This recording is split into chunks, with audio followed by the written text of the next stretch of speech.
So you guys have a lot to be excited about tonight. A lot to be excited about because, A, you guys are here. And you care about our nation and our state. And you're right here in this place tonight when you could be sitting at home with your family, enjoying your time. But this is what you enjoy, being here doing this, just like me.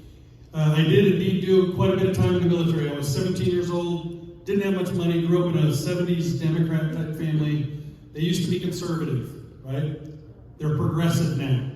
We know what they believe in.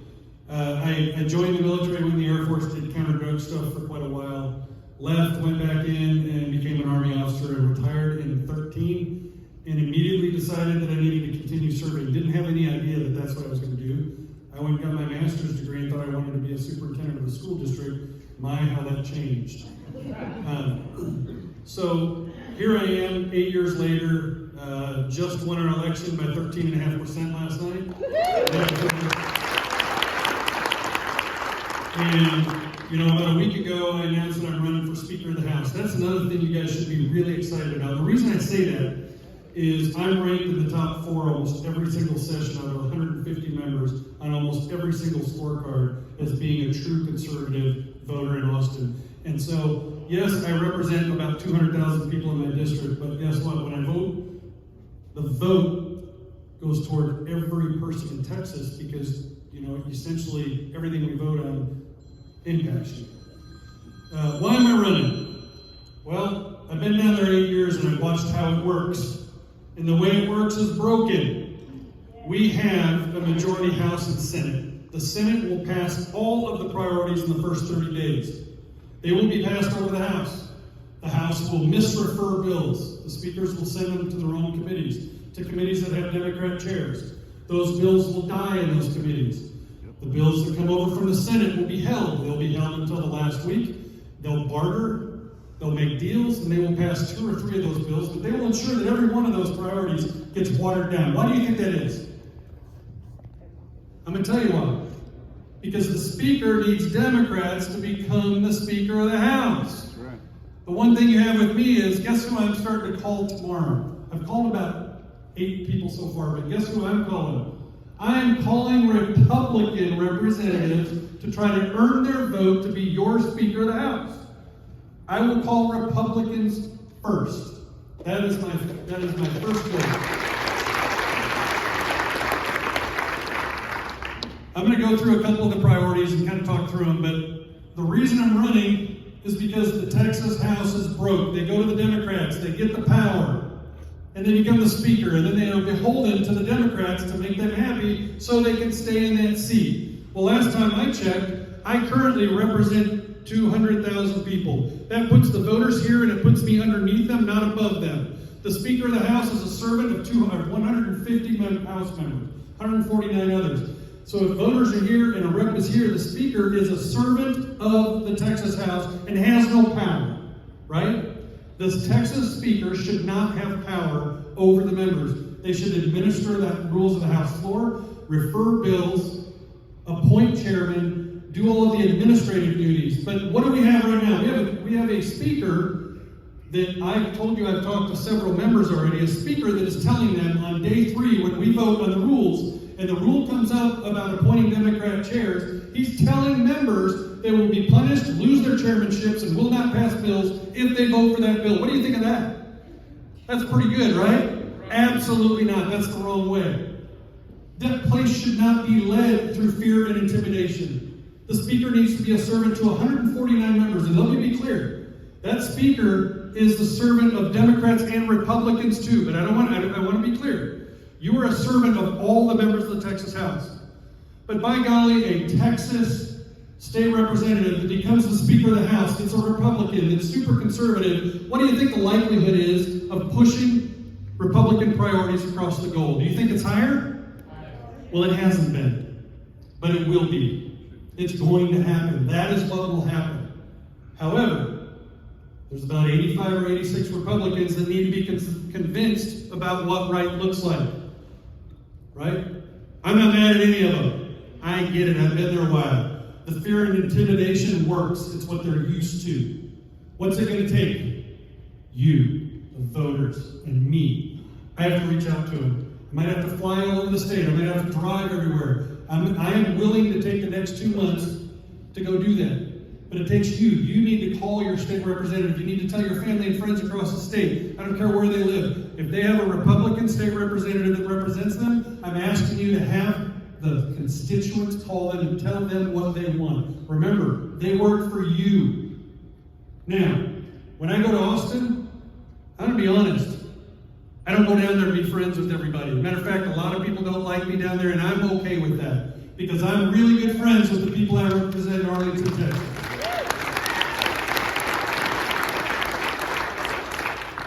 I believe in law and order. I believe in the Constitution. I believe in everything about this nation and everything about this state that I'm willing to sacrifice to try to become the Speaker of the House. Will I be punished if I lose? I don't care. I don't care.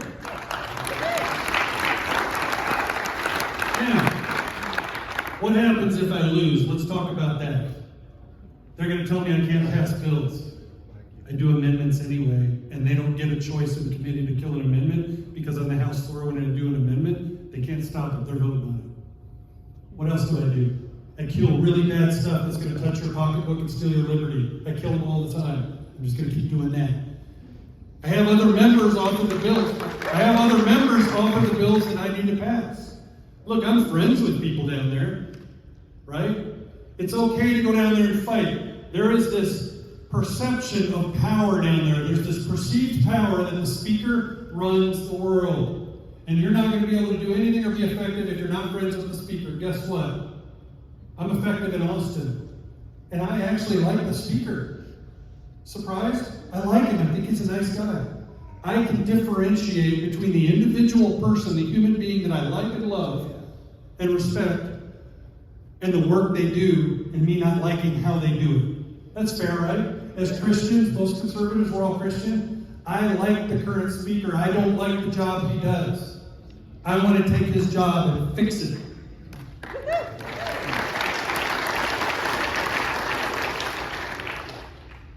So, if I become Speaker, the very first thing I'm going to do is what?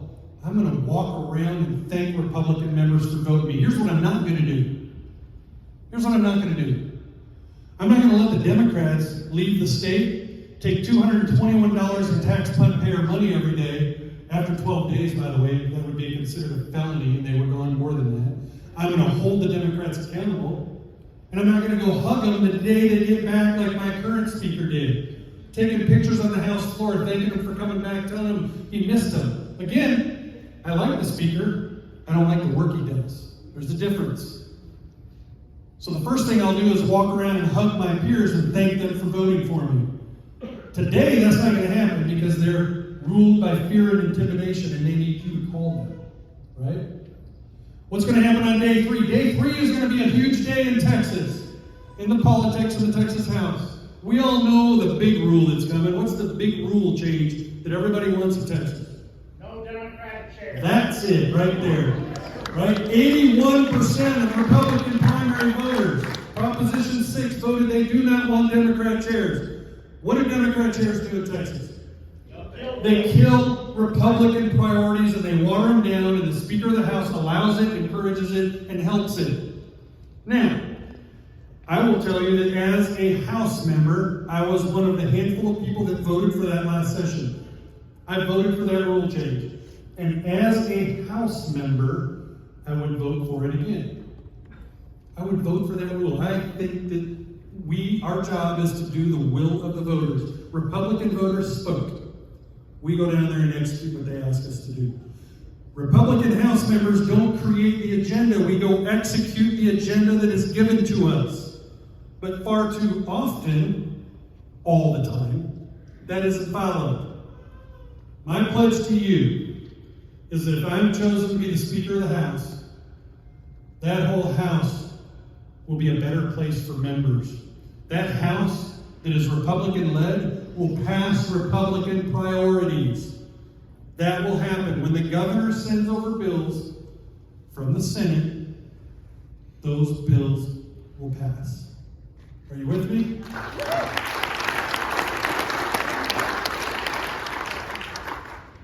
Your job at this point Your job is to tell the state reps what you want, not what State Representative Tinderholt wants. Look, being a speaker should be the most thankless job in the House. Think about it. You're a servant to 200,000 people in your district, and you're a servant to 149 other people. Servant leadership. It should be thankless. It should not be powerful. When lobbyists come to my office, if I'm the speaker, and they want to pass things, I'm going to thank them for coming to visit me. I'm going to hug them, pat them on the back, and say, you talked to 149 other members in the Texas House. Because I don't get to dictate everything that happens in the Texas House. So, I want to be Speaker of the House because I want to serve you. I want to serve Republicans. I want Republican priorities to pass, and I want the games of the Texas House to end. I want our priorities to be heard as they come to the House floor. I don't want them to be heard during the last week and bartered with. I'm a Republican. I'm a Christian. I'm a dad. I'm a husband. I'm a son. I'm all of those things. And when I say those things, it means more than anything that I'm a Christian above everything, right? Amen. And as a Christian, I will lead that house as a Christian. But I will remember my family and how they're counting on me. And how almost 30 million Texans are counting on me to pass Republican priorities. Let me tell you, last year we had that amendment killed on a Democrat charity. It was killed by A. Peter, and they said, we don't want Washington, D.C. in our Texas politics. Well, let me tell you something. The Democrats packed themselves up, skipped work, stole your money because they weren't there. But guess what? They got $221 a day to be in Austin. They were not in the Austin Capitol where we get work done for Texas. Guess where they went? They went on an airplane, they packed up some beer, they took some pictures, they were proud of themselves. They flew to Washington, D.C. to hang out with those people that we don't want to be like. They went to where the progressive liberals were. They fought with them in Washington, D.C. We're already like Washington, D.C. last time I checked. We're already like that. And guess what? The fight is getting ready to start. The fight, and we need to roll up our sleeves as Republicans, and we need to fight like we mean it, instead of going down to Austin just to be buddies and friends with everyone. We need the other state reps to realize it's okay to fight, and it's also okay to get along when it makes sense. It's okay to separate the fact that I'm a friend with someone, and later I have to kill their bill because it's bad for Texans and it's bad for my party. It's bad for my kids. I have a 4 and a 6-year-old. I have older kids that live in Omaha, Nebraska, but I have a 4 and a 6-year-old that are growing up in this state. I refuse to allow my 2 children to grow up in a liberal state that's progressive and doesn't respect law enforcement and doesn't respect the rule of law and thinks that we should have an open border where terrorists, murderers, rapists, human traffickers, fentanyl, right, when that stuff's coming across. I don't know about you. Democrats think that's okay. They're killing Americans and Texans and they think it's okay. They're allowing the trafficking of our women and children. Some of those children are little boys and little girls. They think it's okay. I say it's not. DAs need to be held accountable in the state of Texas to prosecute and put people in jail that commit crimes and make it so that you're not safe. Our job in the legislature is to make sure that DAs are held accountable and that people are put in jail that belong in jail and they stay there. That's our job. One of them. We need a secure power grid. We need to pass the 8 priorities that I was going to talk about, but you already know what they are.